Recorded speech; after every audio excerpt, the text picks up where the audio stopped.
night sky above the Middle East is no longer a canvas of constellations. It's a silent battlefield where satellites stalk one another, drones weave invisible contrails, and algorithms, not pilots, decide who lives and who vanishes in a plume of superheated debris.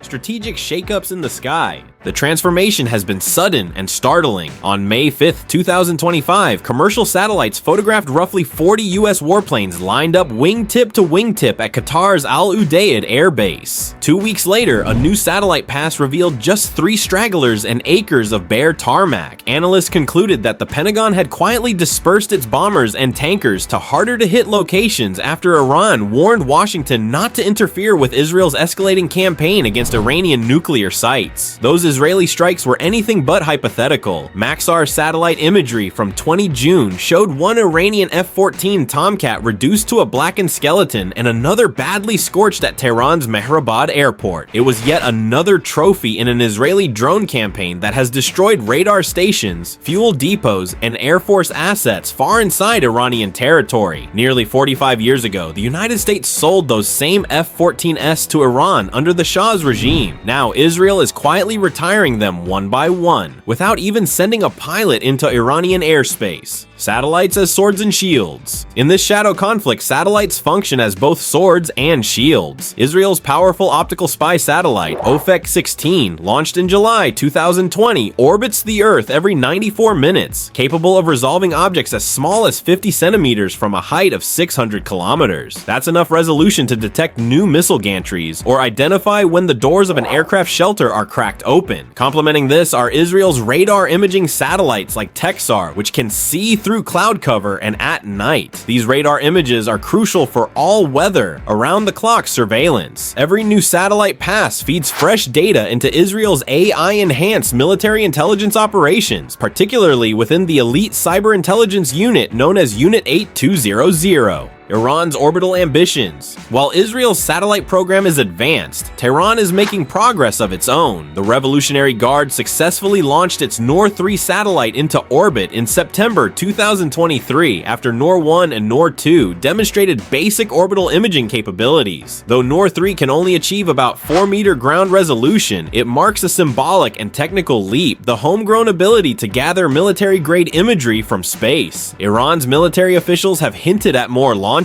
Noor 4 is reportedly under assembly, suggesting the Islamic Republic is inching toward a small, sovereign satellite constellation. These may not yet match Western capabilities, but they provide a persistent eye in the sky that allows Iran to observe US bases, Israeli troop movements, or even oil tanker activity in the Persian Gulf. AI Eyes on Target, the Gospel and Lavender programs. But the real revolution isn't just orbital, it's algorithmic. Within a secure Israeli military compound, 2 controversial AI systems, Gospel and Lavender, have reshaped how targets are selected and attacked. Gospel processes real-time feeds from surveillance drones, satellites, and human intelligence to suggest bombing targets. Lavender builds comprehensive digital profiles of suspected militants, sometimes auto-generating more than 37,000 names from phone data, social media behavior, and even facial recognition. These systems allowed the Israeli Air Force to strike hundreds of targets within minutes during operations in Gaza. But the ethical cost is high. Critics allege that decisions are increasingly automated, leaving little time or authority for human review. Some Israeli analysts have admitted that a single AI-suggested target may get as little as 20 seconds of human oversight before being cleared for an airstrike.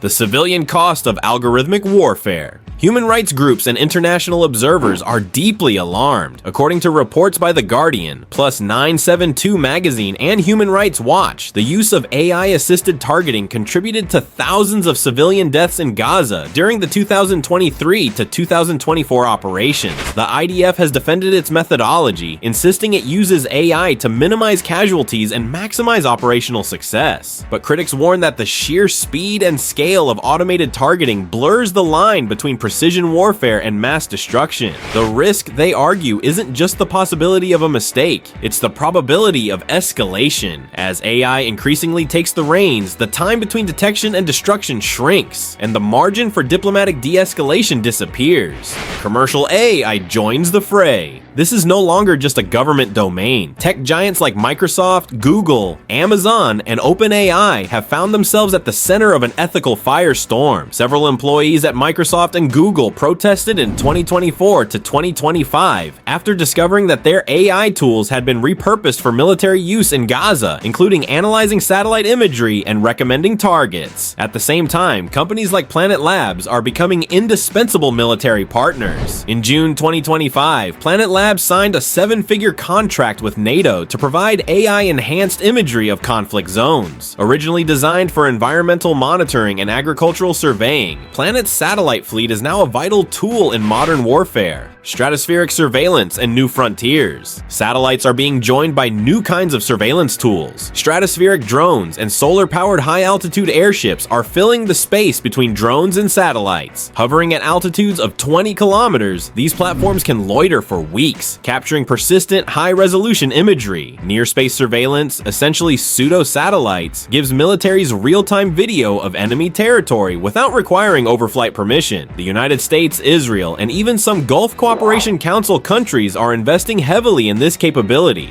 drone wingmen and swarm warfare. At the Paris Air Show in June 2025, the spotlight fell on wingman drones, unmanned aircraft that can fly alongside fighter jets, jamming enemy radar or delivering precision-guided bombs. American defense tech company Anduril showcased the Fury, a drone capable of autonomous strike missions, which European countries are already lining up to buy. Swarm warfare is also on the rise. The May 2025 clash between India and Pakistan saw both countries deploying loitering munitions and drone swarms to disable radar, destroy fuel depots, and confuse air defense systems, all without putting human pilots at risk. It's a blueprint for future conflicts across the Middle East and beyond. Counterspace and electronic warfare. As more military operations depend on satellites and wireless communications, counterspace tactics are intensifying. The 2025 Space Threat Assessment by the Center for Strategic and International Studies reported widespread GPS jamming and spoofing across the Middle East, affecting not just aircraft but civilian navigation as well.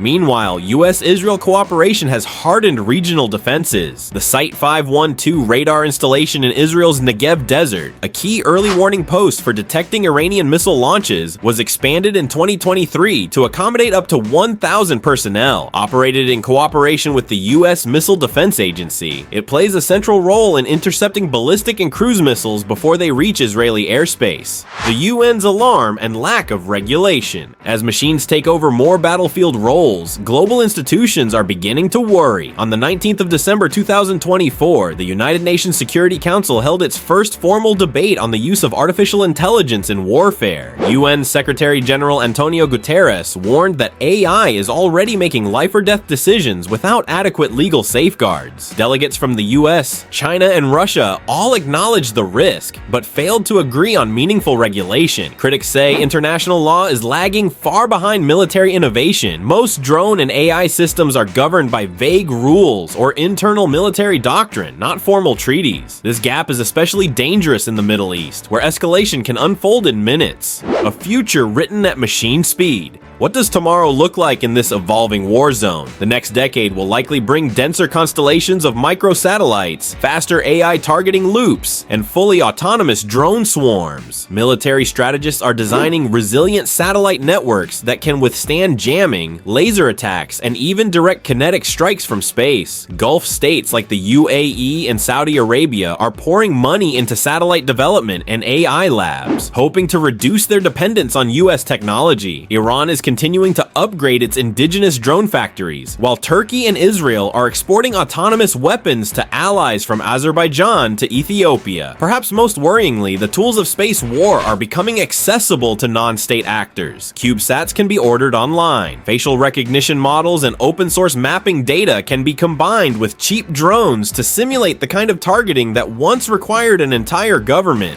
And that's a wrap, Space Cadets. If this deep dive into satellite showdowns, drone swarms, and AI trigger fingers lit up your radar, smash that like and subscribe. Have thoughts on autonomous warfare or a theory about the next orbital skirmish? Drop your intel in the comments below. Let's get a briefing going. Thanks for watching, and I'll see you in the next mission.